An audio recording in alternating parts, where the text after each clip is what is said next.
People ask me this question more now than when I was still playing. Who was the toughest? The older I get, the harder that question becomes. Because I do not remember rivals the way fans do. I do not remember rankings first. I remember feelings.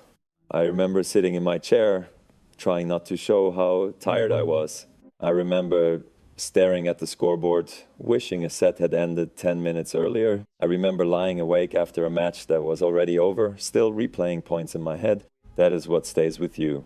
Not the trophies, not the headlines, the feelings. When I was young, I thought tennis was about finding my strengths. Years later, I realized it was also about discovering my weaknesses. The 5 men on this list helped me discover all of them.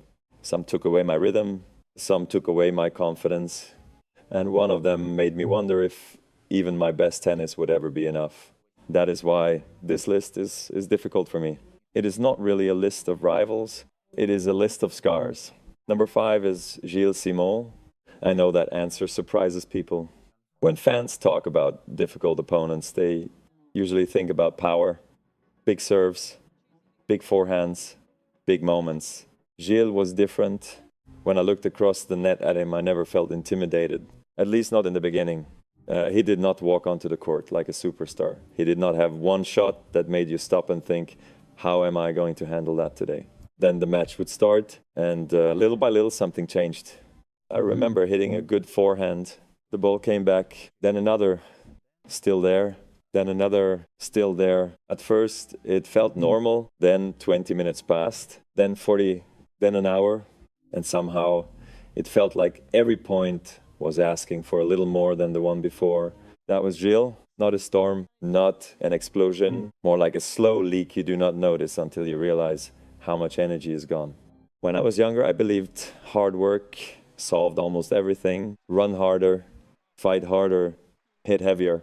Most of the time that was enough. Against Gilles, sometimes it only made the match longer. And that was frustrating in a way that is difficult to explain, because I often felt I was playing well.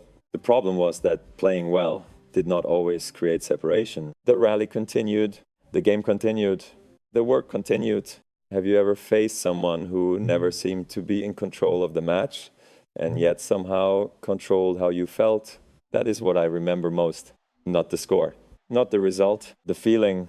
I remember sitting down during changeovers and reaching for my towel, not angry, not panicking, just tired, a different kind of tired, the kind that comes from having to earn every single point.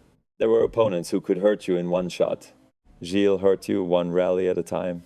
One extra ball, one extra sprint, one extra minute. And the strange thing is that people watching from home sometimes could not see it. They saw tennis. We felt something else. We felt accumulation. That word stayed with me over the years. So, accumulation, because fatigue rarely arrives all at once. It arrives slowly, quietly, almost politely. Then suddenly it is sitting next to you. That was the challenge Gilles presented. He tested patience. He tested discipline. He tested whether you were willing to keep doing the right thing when the reward refused to arrive. Years later, when people asked me about difficult rivals, they expected famous names. Grand Slam champion, legends, and they deserve their place. But tennis taught me that difficulty wears many faces. Sometimes it looks like greatness. Sometimes it looks like persistence. When I think about Gilles today, I do not remember a specific shot. I remember walking away from matches feeling as though I had spent the entire afternoon carrying something heavy. That is why he belongs on this list. Not because he was the greatest player I faced, because he made simple things feel difficult. And difficult things feel endless. That is a rare gift, and a very exhausting one. The next man on this list created a completely different feeling. Against Gilles, I felt tired. Against him, I felt vulnerable. Number 4 is Juan Martín del Potro. The first thing people talk about is the forehand, and believe me, they should. But when I think about Juan, that is not actually the first thing I remember. I remember how young he looked. I remember how quiet he was. I remember standing across the net and seeing this tall kid from Argentina who did not seem interested in becoming the center of attention. Then the match started, and suddenly everybody paid attention. Some players make you feel pressure over time. With Juan, pressure could arrive in a single swing. That was different. I built much of my career on making opponents feel uncomfortable. I wanted long rallies. I wanted physical exchanges. I wanted to push people further and further away from their comfort zone. Usually that worked. Against Juan, there were moments when it did not. Because no matter how carefully you built the point, there was always the possibility that one forehand would erase everything. One swing, one sound, one winner, point over. I still remember the sound. Some shots sound heavy, his sounded final. That is the word I always come back to. Final. The ball left his racket, and suddenly the rally no longer belonged to both of us. It belonged to him. Have you ever done everything right and still felt that the next moment might belong to someone else? That is what playing one sometimes felt like. I think many people assume that defensive players enjoy seeing the ball come back one more time. Usually we do. It gives us another chance, another decision, another opportunity to work our way into the point. Against one, sometimes that comfort disappeared because every ball felt like it might be the last one. Not because I was making mistakes, because he could create something extraordinary from positions where most players were still defending. The moment that stays with me most is the US Open in 2009. People remember that tournament for many reasons. I remember it because it was one of those periods when Juan seemed to be growing stronger every day. You could feel his confidence. You could feel the belief. And confidence is dangerous when it meets power. Very dangerous. There are days in tennis when you feel the match moving in a direction you cannot fully stop.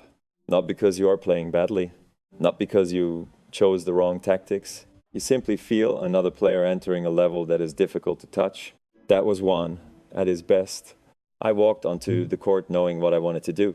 I knew the patterns, I knew the strategy, but knowing and controlling are not the same thing. That is one of the hardest lessons tennis teaches. Sometimes the game leaves your hands, not completely, just enough to remind you that the man on the other side has dreams too.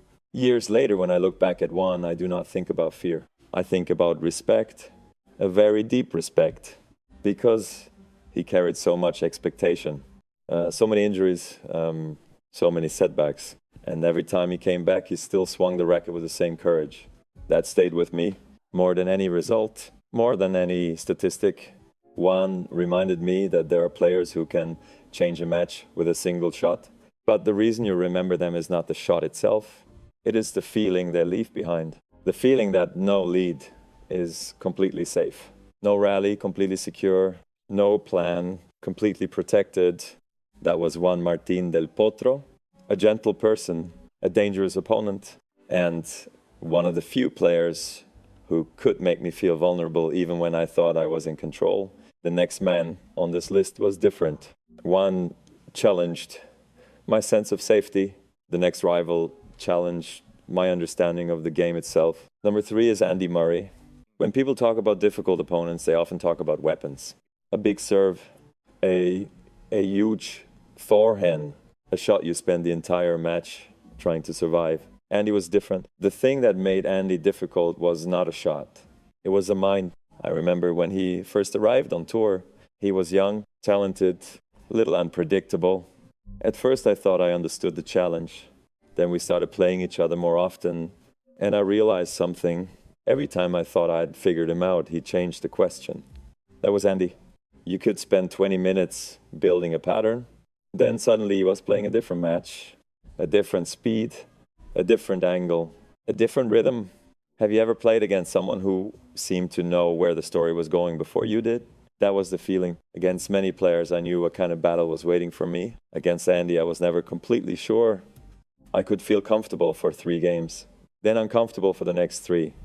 Not because I was playing worse, because he was constantly adjusting.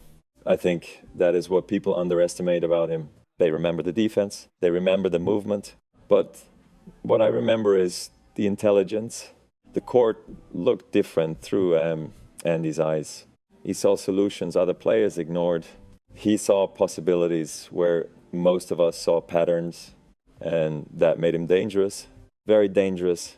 I remember some of our matches on hard courts especially. There were moments when I felt I was finally finding my rhythm. The points were unfolding the way I wanted. The pressure was building. Then Andy would throw something unexpected into the match. A slice, a change of pace, a different court position, something small, but enough to make me stop and think. And sometimes thinking is the last thing you want to do during a difficult match, because every second spent searching for answers is energy you're no longer spending on execution. And he understood that, maybe better than almost anyone. There are players who make you run, and he made you doubt, and doubt can be exhausting. I remember sitting during changeovers and replaying points in my head, not because they were spectacular, because they were confusing. I would ask myself why a rally had unfolded that way, why he chose that shot, why he stood there instead of somewhere else. The match was still happening, and somehow I was already trying to solve it. That is a very unusual feeling, especially at the highest level. Years later, when I look back at Andy, one thing stands out. He never seemed interested in making tennis look easy. He embraced complicated matches, complicated points, complicated problems, and he expected you to solve them with him. Sometimes people ask me which opponents challenged me physically. Many did, but very few challenged my concentration the way Andy did. Because concentration is not only about focus, it is about adaptation, about accepting that the match you prepared for may not be the match you receive. Andy taught me that lesson again and again. When I think about him now, I do not remember one particular shot. I remember a feeling, the feeling of being asked difficult questions for 3 hours, questions with no easy answer, questions that changed every few minutes. That was Andy Murray, one of the smartest competitors I ever faced, one of the toughest minds I ever faced, and one of the very few players who could make me leave the court feeling mentally tired as much as physically tired. But even Andy was not the player who forced me closest to my limits. The next man on this list did something else. He forced me to become a better version of myself, just to survive him. Number 2 is Roger Federer. There are some opponents you remember because they made life difficult. Roger was different. I remember him because he changed what I thought was possible. The first time I watched Roger play, I had the same reaction many people had, but nothing looked difficult. That was the strange part. Professional tennis is difficult. Everybody knows that. The training is difficult. The pressure is difficult. The matches are difficult. Yet somehow Roger walked through all of it as if he had discovered a secret the rest of us were still searching for. The movement looked effortless. The timing looked effortless. Even the difficult shots looked effortless. And when you are young, that can be intimidating. Not because you think you cannot beat him, because you wonder how someone can make something so hard look so easy. Have you ever met someone so extraordinary that simply trying to keep up with them changed who you became? That was Roger for me. I do not remember one specific moment. I remember a period of my life. I remember arriving at tournaments and knowing Roger was there, knowing that if I wanted to become the player I dreamed of becoming, eventually I would have to deal with him. And for a long time, dealing with Roger meant dealing with excellence. Every day, every tournament, every season. People often talk about our rivalry through results. I understand that. Results are easy to measure, but what I remember most is the feeling, the speed, not physical speed, tennis speed, decision speed, reaction speed, the speed with which a point could disappear. Against many players, if you were slightly out of position, you still had time. Against Roger, sometimes you did not. One hesitation, one short ball, one wrong choice, and suddenly you were chasing shadows. I felt that, especially on grass. There is something about grass that amplified everything Roger did well. The court felt faster, the openings felt smaller, the pressure arrived earlier, and Wimbledon became the place where many of those feelings lived. I still remember walking onto those courts, knowing that every detail mattered. Every step, every serve, every return. Not because Roger demanded perfection, because he punished imperfection. There is a difference, a very important difference. One creates fear, the other creates growth. That is what Roger gave me. Growth. I had to improve. There was no alternative. If I wanted to compete with him, I had to become more complete.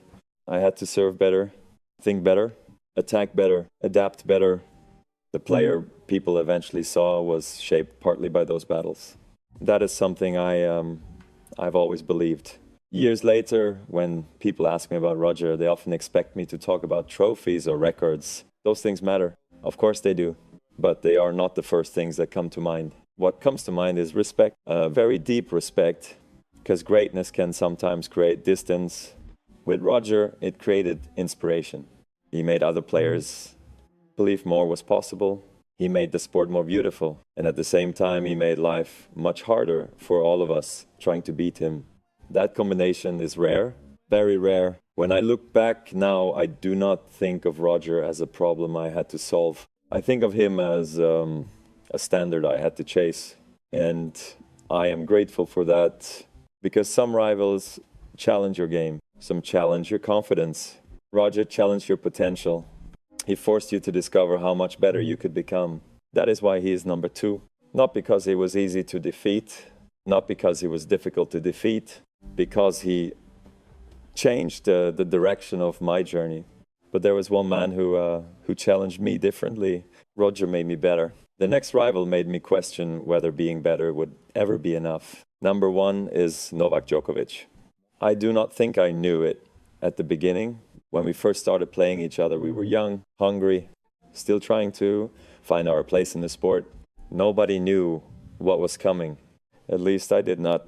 I could not have imagined that years later, so much of my career would be connected to his name. When people ask me why Novak was the toughest rival I ever faced, they usually expect a simple answer. There is no simple answer, because Novak did not challenge one part of my game. He challenged all of it. I remember many difficult opponents. Some had more power, some had more touch, some had more natural elegance. But Novak had something different.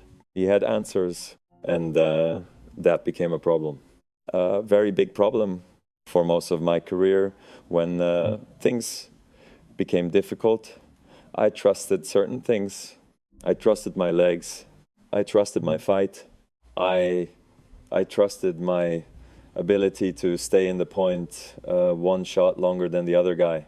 Those things carried me through many battles. Then Novak arrived, and suddenly those advantages did not always feel like advantages. Have you ever experienced a moment when the thing that always protected you stopped working the way it used to? That is what Novak felt like. I would build the point, he would stay there. I would defend, he would defend. I would suffer, he would suffer too. And after a while, I realized something uncomfortable. He was not looking for a way out. He was comfortable living inside the same storm. That realization changed everything. I remember the Australian Open final in 2012. People talk about the length of that match, the history, the numbers. I remember something smaller. I remember sitting in the chair, breathing, trying to recover, looking across the court, and seeing a man who looked just as exhausted as I felt, maybe more. Yet somehow he was still there, still fighting, still believing. That stayed with me, because tennis players spent their life searching for advantages. In that match, it felt like neither of us had one. Only endurance, only will, only the next point. And sometimes the next point felt impossibly far away. There are losses that hurt because you played badly. There are losses that hurt because you missed opportunities.